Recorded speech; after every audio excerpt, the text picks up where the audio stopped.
ہوا ہے، اس ہندوستان کے سنویدھان میں لکھا ہوا ہے۔ تو عزیزو، یہ ایک میں آپ کو مثال دے رہا ہوں، ایک نئی سینکڑوں واقعات اس ملک ہندوستان کے روئے زمین پر چلے ہیں اور چل رہے ہیں۔ اگر کسی بھی اور کوئی بھی مسئلہ درپیش ہوتا ہے تو آنکھوں میں آنکھیں ڈال کر اور سپریم کورٹ کا یا ہائی کورٹ کا دروازہ کھٹکھٹانے والا کوئی عام آدمی نہیں ہوتا، ایک ایسا اللہ کا ولی اور ایک ایسا دین کا دائی اور سپاہی اور شہدائی ہوتا ہے جس کے ہاتھ میں قرآن بھی ہوتا ہے، جس پر علم بھی ہوتا ہے، جس پر اللہ تبارک و تعالی کی معرفت بھی ہوتی ہے، علم کا نور اس کے دل میں ہوتا ہے۔ یہ علماء چلتے ہیں اور پھر حکومت سے آنکھوں میں آنکھیں ڈال کر بات کرتے ہیں اور کورٹ کا دروازہ کھٹکھٹاتے ہیں۔ یہ اگر علماء اس روئے زمین پر نہ رہے تو یاد رکھنا، اللہ کے نبی علیہ السلام نے ارشاد فرمایا ہے کہ قیامت کی نشانیوں میں سے ایک نشانی یہ ہے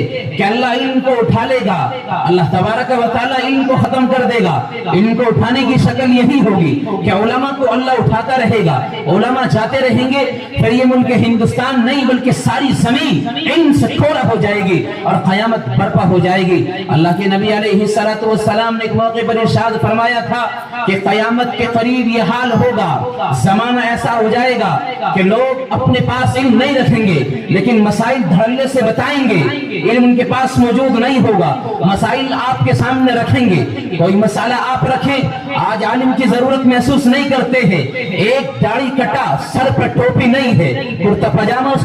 جس کے لباس پر نہیں ہے، شرعی لباس نہیں ہے، اور پھر اپنی زبان دھڑلے سے کھول کر کہتا ہے کہ مسئلہ یہ ہے۔ اور حضرات کو سوچنا چاہیے، اللہ کے نبی علیہ السلام کی حدیث مبارکہ کہ اگر کسی نے اللہ کے نبی کی طرف غلط نسبت کر کے کوئی بات کہی اور وہ میرے اور آپ کے آقا نے نہ کہی ہو تو خدا کی قسم کہہ کر کہتا ہوں، اللہ کے نبی نے فرمایا ہے کہ اس کا ٹھکانہ سوائے جہنم کے کچھ نہیں ہو سکتا ہے۔ آج ہماری زبانیں کھل جاتی ہیں، علم سے دور ہے، مدرسے کا دروازہ نہیں دیکھا ہے، کتابوں کا پتہ نہیں ہے، اور ہم کبھی علماء کے پاس بیٹھے نہیں ہیں، اور ہم سے بڑا عالم کوئی نہیں ہے، ہم سے بڑا علم والا کوئی نہیں ہے، اور اپنی زبان کھول کر بتانے لگتا ہے۔ اس لیے عزیزاً، علماء کی قدر کیجئے، اور یہ علماء آپ کو سمجھانے کے لیے، بتانے کے لیے، علم کی اشاعت کے لیے علماء در در جاتے ہیں، قریہ قریہ جاتے ہیں اور جگہ جگہ جاتے ہیں۔ ان پروگرام کے مقصد اگر ہمارے ذہن میں صرف اور صرف یہ ہو کہ مدرسے کو چندہ دینا مقصد ہے،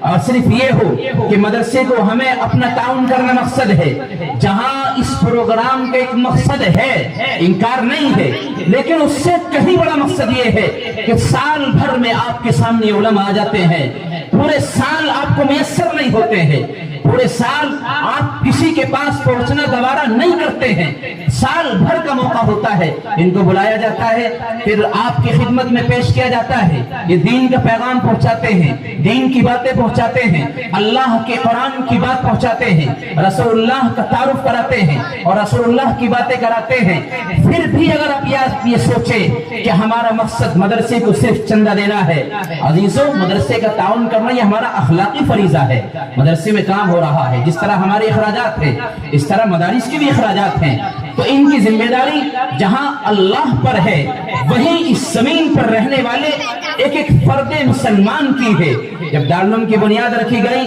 تو اکابر نے 8 اصول طے کیے کہ 8 اصول قوانین اس دارالعلوم کے بنائے جاتے ہیں، اس میں ایک اصول اور ایک قانون یہ بھی تھا کہ یہ مدرسہ مدارس دارالعلوم دیوبند کسی خالص مالدار کے پیسے پر نہیں چلے گا،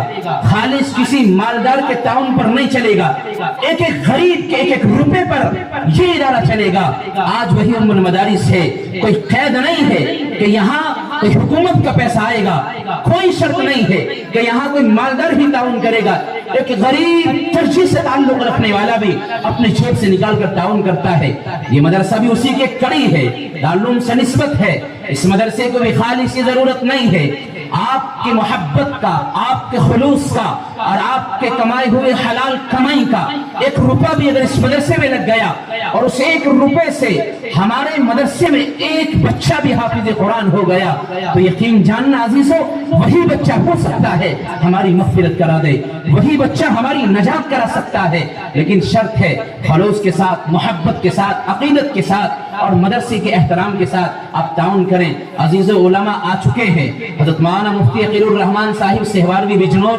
جو رات دن سفر میں ہے لیکن پھر بھی آپ کی محبت میں، اسلام کی محبت میں چلے آئے اور وہ آ کر بیٹھ کر انتظار کر رہے ہیں کہ کب اس مجمع میں لوگ آئیں اور بات شروع ہو۔ مقصد پیغام پہنچانا ہے، دین پہنچانا ہے۔ اس لیے میرے عزیزوں میں آپ سے درخواست کر رہا ہوں آپ مجمع میں صحیح وقار